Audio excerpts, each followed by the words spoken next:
দেবকী আমার সন্তানের মা হতে চলেছে। সে আমার ভয় দেখাচ্ছে আমি যদি তাকে বিয়ে না করি তাহলে সে নাকি আইনের আশ্রয় দেবে। কিন্তু দেবকী এখনো আমার চিনতে পারলো না যে ওর মতো বহু মেয়েদের চৌগুনি আমি খেলা করেছি।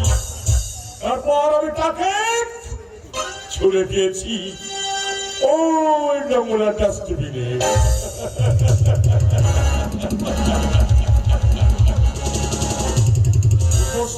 সুন্দরী উর্বশী দেবকী তাকে যে আমার এখনো প্রয়োজন, আর সেই প্রয়োজন মেটাতে ভালোবাসার খেলায় মাতিয়ে রেখে তোমাকে আমি পৌঁছে দেবো আসল জায়গায়।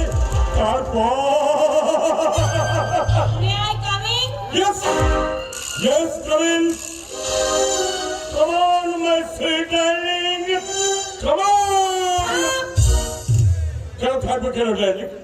ও হো হো হো বুঝেছি বুঝেছি। অভিমান প্রিয়া, অভিমানের মুখ রাঙা করে না থেকে আমার কাছে এসো।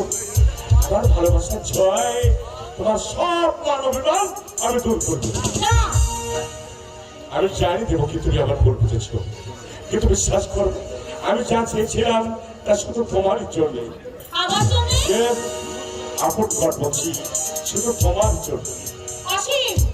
রূপের গর্বে গর্বিনী সাথী, তাই সেদিন সে তোমাকে অপমান করছিল। আমি চেয়েছিলাম তার প্রতিশোধ দিতে। সাথে রূপের আপনার ছোট করতে আমি চেয়েছিলাম বিয়ে বিয়ে খেলা খেলে তোমার ব্যবসা ভেট করে রাখি।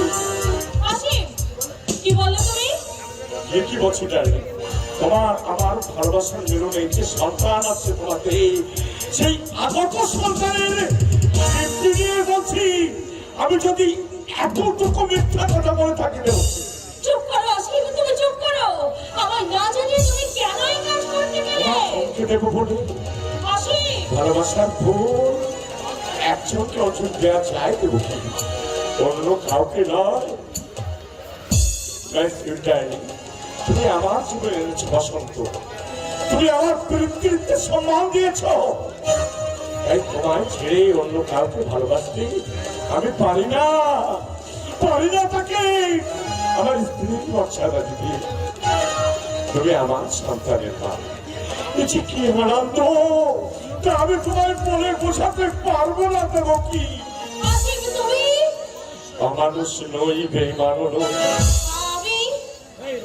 জানি তুমি আমার ভুল বুঝেছ।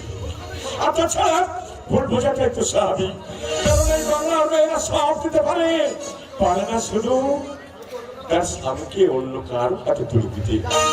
যাক, মান অভিমান ভুলে এবার আমরা নাচবো, গাইবো, আনন্দ ফুর্তি করবো। কিন্তু ডার্লিং আচ্ছা সুন্দর করে একটা গান গাও। তুমি গাবে, আমি নাচবো।